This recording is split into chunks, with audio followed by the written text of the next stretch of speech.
नमस्कार, किसान समाचार में आपका स्वागत है। मैं हूं साइमा खान। सबसे पहले नजर हेडलाइंस पर। कृषि अवसंरचना कोष की राशि 30,000 करोड़ रुपए को कर गई पार। फसल कटाई के बाद बुनियादी ढांचे और सामुदायिक कृषि संपत्तियों के निर्माण के लिए कोष कर रही है वित्तीय मदद। उत्तर प्रदेश सरकार के कैबिनेट मंत्री ने कहा कि किसान गौ आधारित करें खेती, गोबर की खाद से होगा अच्छा उत्पादन। छुट्टा गौवंशों को अभियान चलाकर गौ संरक्षण केंद्रों में रखने के दिए निर्देश। छत्तीसगढ़ में रिकॉर्ड 105 लाख मीट्रिक टन धान की हुई खरीद। धान खरीद का अभियान 31 जनवरी तक रहेगा जारी। 23.12 लाख किसानों ने धान का किया विक्रय।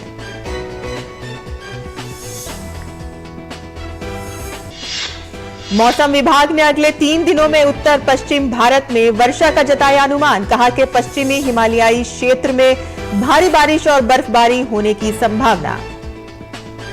उत्तर पश्चिम भारत के मैदानी इलाकों में 25 और 26 जनवरी को हो सकती है बारिश।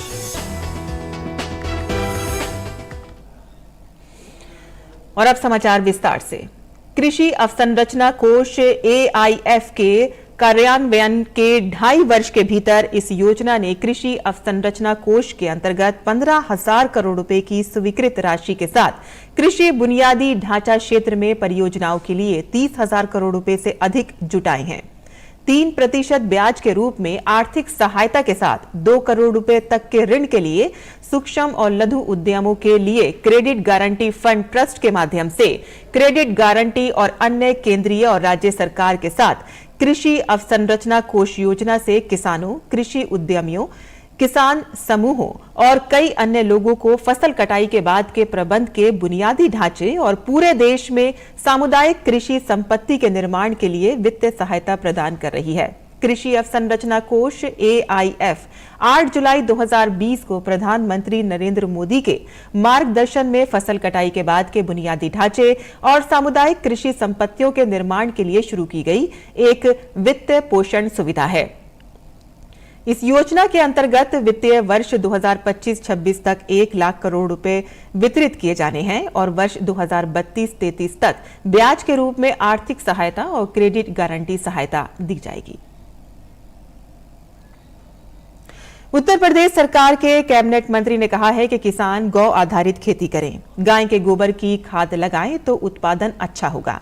उन्होंने अधिकारियों से कहा है कि गौवंश संरक्षण एवं छुट्टा गौवंशों को अभियान चलाकर गौ संरक्षण केंद्रों में रखने के निर्देश दिए हैं।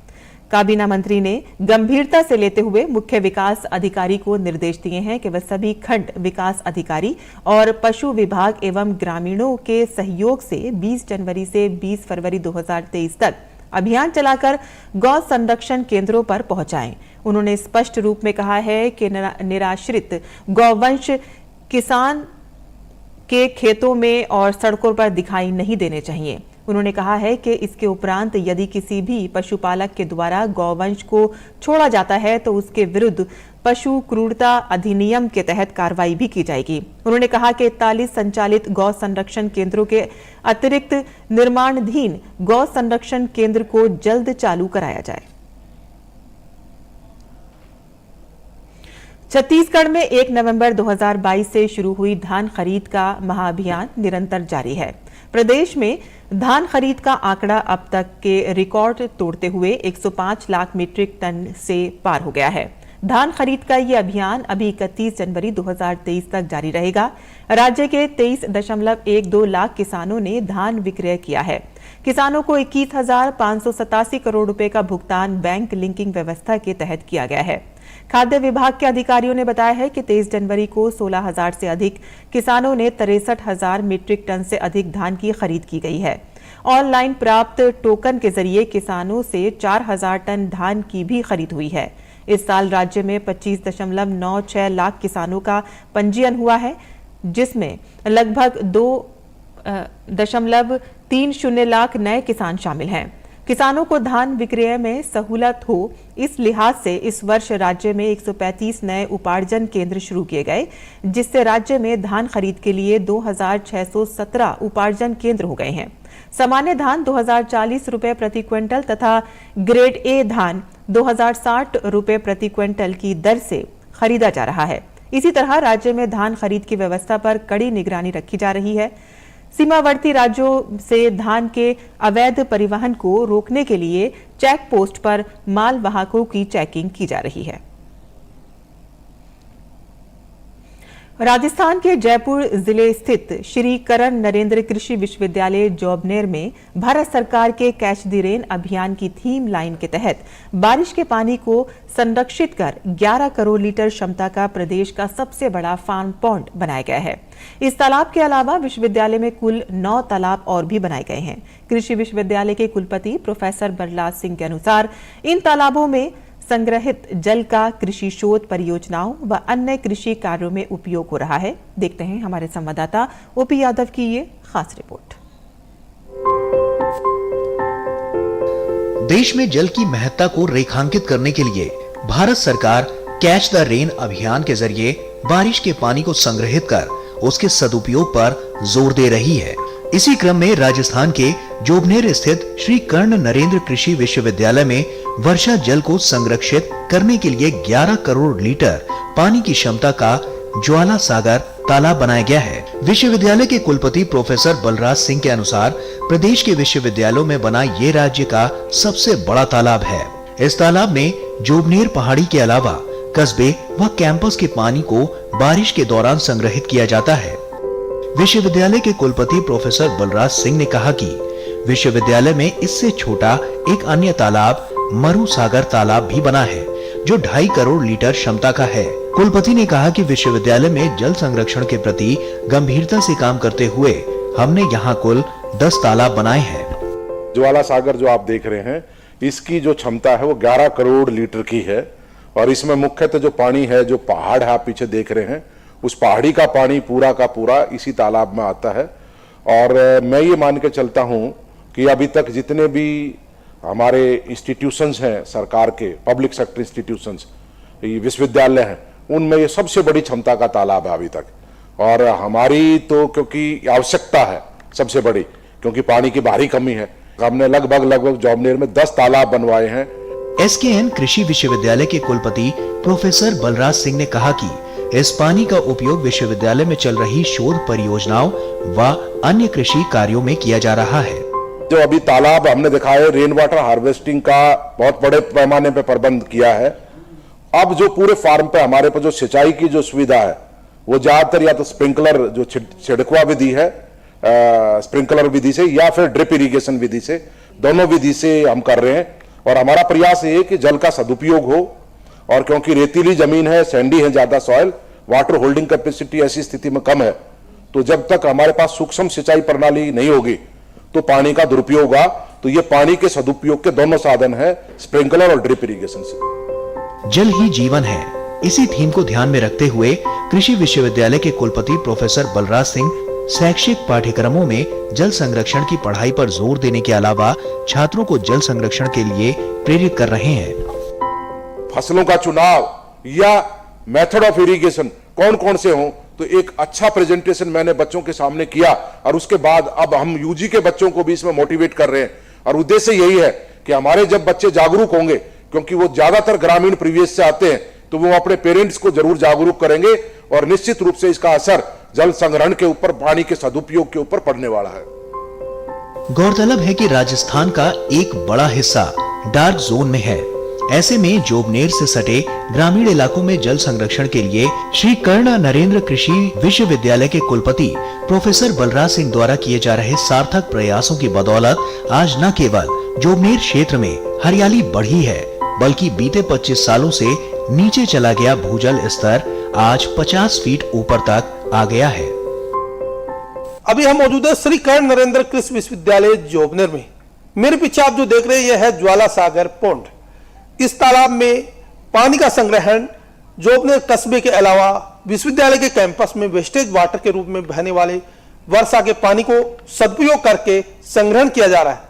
निश्चित तौर पर इस तरह के कैंपस में कई सारे तालाब बने हुए हैं जिनमें न केवल वेस्टेज वाटर का सदुपयोग हो रहा है बल्कि कृषि शिक्षा शोध और अनुसंधान में काम आने वाले शोध कार्यों में इस जल का सदुपयोग करने के अलावा कैंपस में खेती किसानी करने के काम में भी बेहतर तरीके से उपयोग हो रहा है। OP Yadav, DD news, Jobner. और मौसम विभाग ने अगले 3 दिनों के दौरान उत्तर पश्चिम भारत में व्यापक वर्षा का अनुमान व्यक्त किया है। विभाग का कहना है कि पश्चिमी हिमालयी क्षेत्र में भारी बारिश और बर्फबारी होने की संभावना है। उत्तर पश्चिम भारत के मैदानी इलाकों में मुख्य रूप से 25 और 26 जनवरी को वर्षा हो सकती है। पश्चिमी विक्षोभ के कारण जम्मू कश्मीर, लद्दाख, गिलगित बल्तिस्तान, मुजफ्फराबाद, हिमाचल प्रदेश और उत्तराखंड में मंगलवार को और बुधवार को तेज वर्षा या बर्फबारी हो सकती है। दिल्ली में मंगलवार को 26 जनवरी तक हल्की वर्षा होने का अनुमान है। हिमाचल प्रदेश, पंजाब, हरियाणा और चंडीगढ़ में अगले कुछ दिनों तक मूसलाधार वर्षा होने की संभावना है।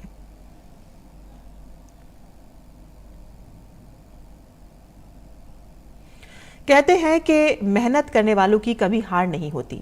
इसको सच कर दिखाया है राजस्थान भरतपुर जिले के डीग की रहने वाली सुमन ने। अपनी मेहनत और लगन से सुमन न सिर्फ आत्मनिर्भर बनी बल्कि कई और गांव की महिलाओं को रोजगार देकर सशक्त भी बनाया है। देखते हैं भरतपुर से हमारी संवाददाता मंजू मीणा की ये खास रिपोर्ट।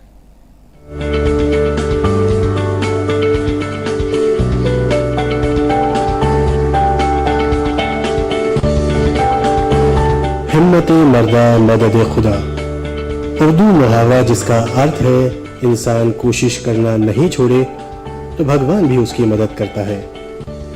ये कहावत चरितार्थ हुई भरतपुर जिले के डीग तहसील की कोरेर गांव निवासी एक किसान परिवार की महिला पर, जो शराबी पति और ससुराल से पीड़ित तो थी ही, लेकिन उसने हिम्मत नहीं हारी और अपने पीहर आकर लगातार प्रयास करते हुए वो काम कर दिखाया जो आजकल के पढ़े लिखे नौजवान भी कई बार नहीं कर पाते। इस महिला ने सिलाई कढ़ाई के अपने पुराने शौक को पुनर्जीवित किया और कुछ महिलाओं को साथ लेकर गांव में ही सिलाई करना और दूसरी महिलाओं को सिलाई कढ़ाई सिखाना शुरू कर दिया। यही नहीं, सुमन ने अपने साथ जुड़ी अन्य महिलाओं को समय के साथ अपडेट करते हुए डिजाइनर कपड़े तैयार करने के लिए प्रशिक्षित भी किया। उन्होंने अपने भाई के मित्र की संस्था से जुड़कर इन डिजाइनर कपड़ों को तैयार किया।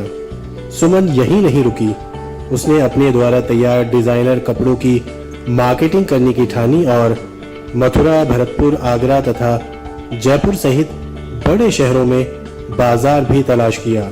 मैंने कुछ महिलाओं को लेके 2017 में अपनी बेटी के नाम से कीर्ति क्राफ्ट संस्था बनाई। उसमें मैं गरीब महिलाओं को निःशुल्क शिक्षा भी देती हूँ और उनको रोजगार से भी जोड़ती हूँ। अभी मेरे पास 50-60 लेडीज़ काम कर रही हैं और भी मैं हज़ारों महिलाओं को ट्रेनिंग दे चुकी हूँ और मेरा वो है कि मैं और भी आगे ट्रेनिंग दूँ। अभी मैंने 50-55 लेडीज़ों के लिए रोजगार दे रखा है। हर महिला डेली 400, 500, 600 पर डे कमाती है और मैं निःशुल्क उनके लिए शिक्षा भी दे रही हूँ, सिखा भी रही हूँ।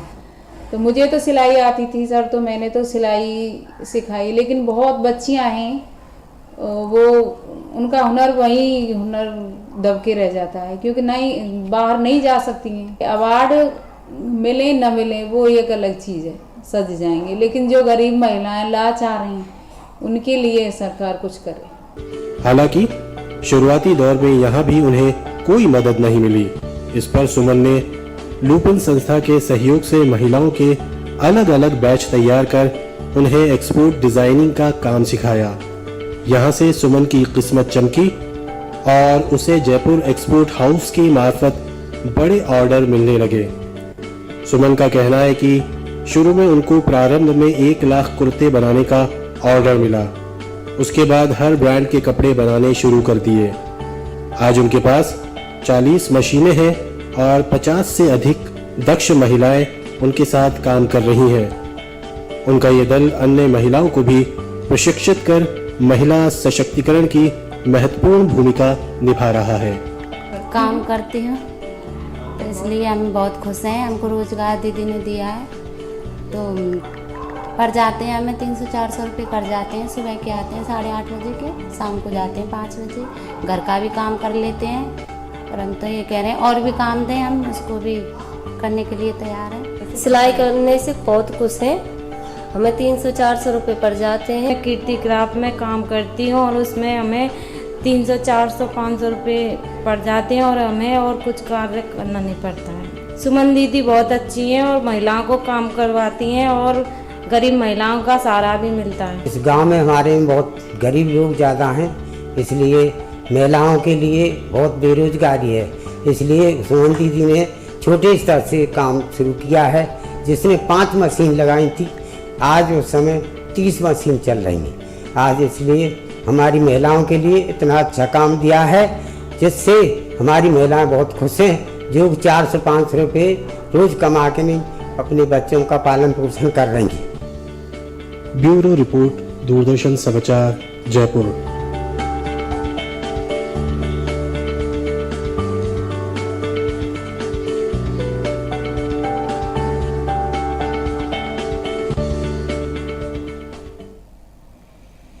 और किसान समाचार में अब बात करते हैं मंडी भाव की और देखते हैं कि क्या रहा देश भर की मंडियों का भाव।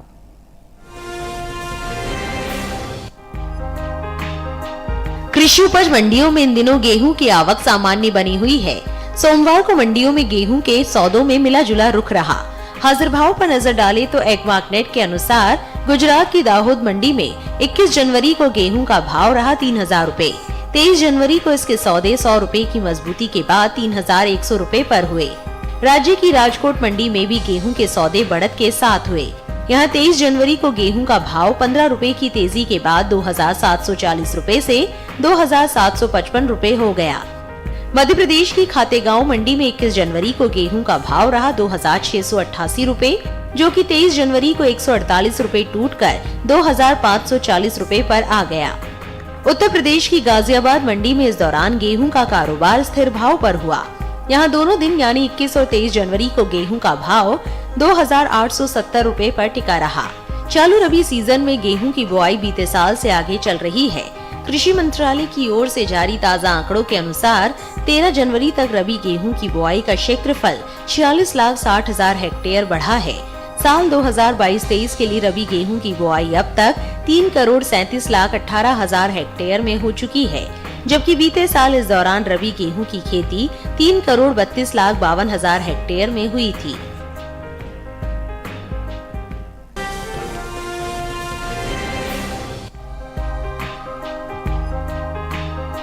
कृषि उपज मंडियों में इन दिनों सरसों की आवक सामान्य है। भाव की बात करें तो सोमवार को राजकोट और कोटा मंडी में सरसों के सौदों में नरमी के साथ कारोबार हुआ, जबकि लालसोट मंडी में इस दौरान सरसों के भाव में मजबूती दर्ज हुई। हाजिर भाव पर नजर डालें तो एग्मार्कनेट के अनुसार गुजरात की राजकोट मंडी में 21 जनवरी को सरसों का भाव रहा 5100 रुपए। 23 जनवरी को यहाँ इसके सौदे 100 रुपए टूटकर 5000 रुपए पर हुए। इसी तरह राजस्थान की कोटा मंडी में भी सरसों की खरीद कमजोरी के साथ हुई।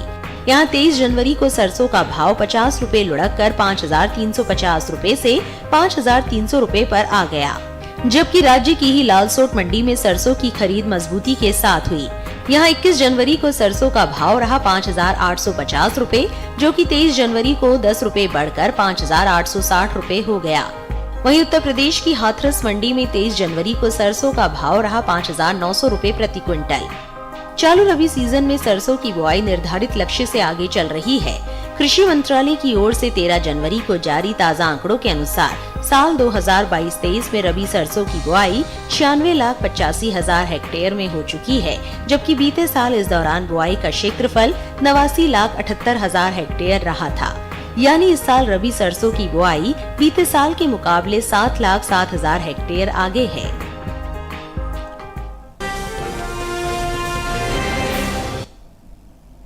और किसान समाचार में अब बात करते हैं मौसमी खेती की। किसान इस मौसम में कैसे रखें अपने खेतों का ख्याल, आइए देखते हैं।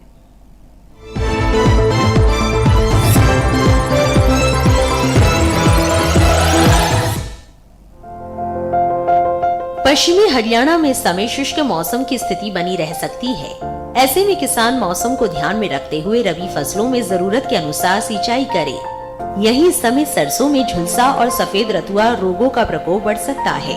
किसान इसकी निगरानी करते रहें। पश्चिमी हरियाणा में ही मौसम ठंडा होने से टमाटर की नर्सरी को नुकसान हो सकता है। ऐसे में किसान नर्सरी को पॉलिथीन शीट से ढके। इसके साथ ही यहाँ सब्जियों के खेतों में शाम के समय हल्की सिंचाई करें। पूर्वी हरियाणा में भी इस समय मौसम शुष्क रह सकता है। इस मौसम में यहाँ अगेती सरसों में फव्वारा सिंचाई विधि से सिंचाई करें। पूर्वी हरियाणा में ही गेहूं, काबुली चना, प्याज और मटर में सिंचाई करें। इसके साथ ही यहाँ इस समय सरसों, गेहूं और आलू में कीटों और रोगों का प्रकोप बढ़ सकता है। ऐसे में किसान इनकी निरंतर निगरानी करते रहें। पूर्वी हरियाणा में इस मौसम में आलू, प्याज, टमाटर, पत्ता गोभी, लहसुन और शिमला मिर्च को शीतलहर से बचाने के लिए जरूरत के अनुसार सिंचाई करें। वहीं दिल्ली और उसके आसपास के इलाकों की बात करें तो यहाँ इस समय मेड़ों पर पत्ता गोभी, फूल गोभी और गांठ गोभी के पछेती किस्मों की रुपाई कर ले। इसके साथ ही यहाँ किसान पालक, धनिया और मेथी की बुआई कर सकते हैं। दिल्ली और उससे सटे इलाकों में ही प्याज की रुपाई के लिए भी समय उपयुक्त है। दिल्ली में ही फसलों और सब्जियों को पाले से बचाने के लिए हल्की सिंचाई करें।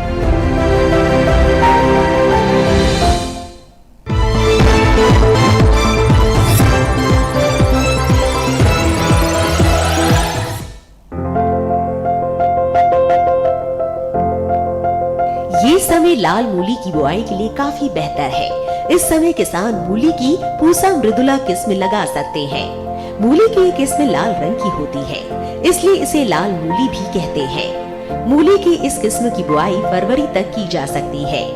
खास बात ये है कि ये किस्म सारे भारत में लगाई जा सकती है। 1 हेक्टेयर में बिजाई करने पर इसकी 135 क्विंटल तक उपज ली जा सकती है।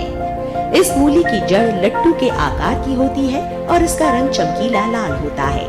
ये खाने में मुलायम होती है और इसका स्वाद काफी तीखा होता है। इसकी पत्तियां गहरे रंग की होती हैं। बुआई के 20 से 25 दिनों बाद ये तैयार हो जाती है। किसान बुआई से पहले खेतों को जोतकर एकदम समतल कर ले। साथ ही खेत में से खरपतवार को भी पूरी तरह से निकाल ले। बुआई के लिए 8 से 10 किलो बीज 1 हेक्टेयर के लिए काफी रहेंगे। बुआई करते समय पंक्ति से पंक्ति की दूरी 30 सेंटीमीटर और पौध से पौध की दूरी 10 सेंटीमीटर रखें। बुआई के बाद 6 से 7 दिन के अंतराल पर फसल में सिंचाई करते रहे। मूली में चेपा होने का खतरा बना रहता है।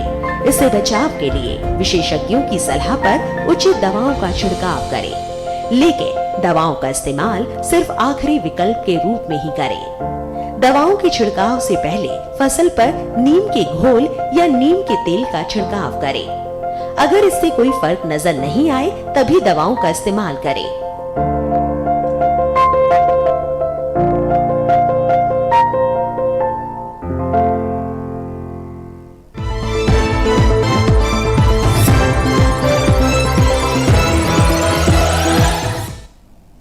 और किसान समाचार में आइए देखते हैं कुछ और खबरें। खास खबर में भारतीय सेना ने कहा कि गणतंत्र दिवस की परेड के दौरान कर्तव्य पथ पर स्वदेश निर्मित अर्जुन टैंक, नाग मिसाइल, K9 वर्ज आकाश प्रक्षेपास्त्र का प्रदर्शन किया जाएगा। भारतीय सेना ने कहा कि सेना के 6 और वायुसेना तथा नौसेना का एक दल गणतंत्र दिवस परेड में भाग लेगा। केंद्रीय शिक्षा मंत्री धर्मेंद्र प्रधान और आईटी मंत्री अश्वनी वैष्णव ने संयुक्त रूप से स्वदेशी मोबाइल ऑपरेटिंग सिस्टम बहार OS की टेस्टिंग की। आईआईटी मद्रास की इंक्यूबेटेड फर्म J&K ऑपरेशन ने बहार OS नामक मोबाइल फोन के लिए एक नए ऑपरेटिंग सिस्टम को बनाया है। बहार OS एक स्वदेशी मोबाइल ऑपरेटिंग सिस्टम है। रक्षा अनुसंधान एवं विकास संगठन और नेवल ग्रुप फ्रांस कलवरी श्रेणी पनडुब्बी में स्वदेशी एयर इंडिपेंडेंट प्रोपेल्शंस के एकीकरण के लिए साथ मिलकर विस्तृत डिजाइन तैयार करेंगे। ये कदम रक्षा अनुसंधान क्षेत्र में आत्मनिर्भर भारत की बड़ी पहल है। और मुख्य चुनाव आयुक्त राजीव कुमार ने इस बात पर जोर दिया है कि चुनाव में समावेशिता और पारदर्शिता सुनिश्चित करने और लोकतांत्रिक चुनावी कवायद के प्रति विश्वास बढ़ाने के लिए प्रौद्योगिकी की भागीदारी महत्वपूर्ण हो गई है। कुमार ने चुनाव के बारे में फर्जी सामग्री पकड़ने में सोशल मीडिया प्लेटफॉर्म की जिम्मेदारी पर बल देते हुए कहा कि चुनावों संबंधी फर्जी खबरों की पहचान सोशल मीडिया मंच करे।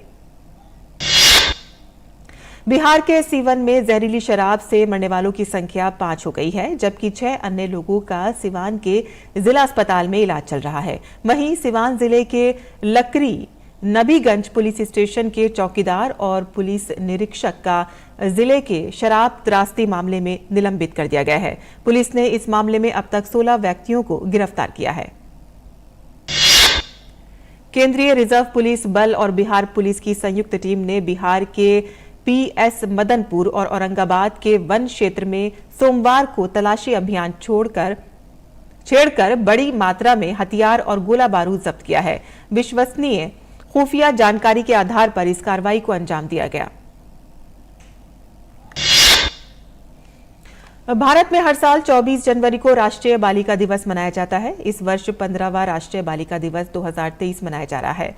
राष्ट्रीय बालिका दिवस विशेष रूप से भारतीय समाज में विभिन्न क्षेत्रों में लड़कियों द्वारा सामना किए जाने वाली असमानताओं, भेदभाव और शोषण के बारे में जागरूकता फैलाने के लिए मनाया जाता है। किसान समाचार में आज के लिए बस इतना ही। अनुमति दें। नमस्कार।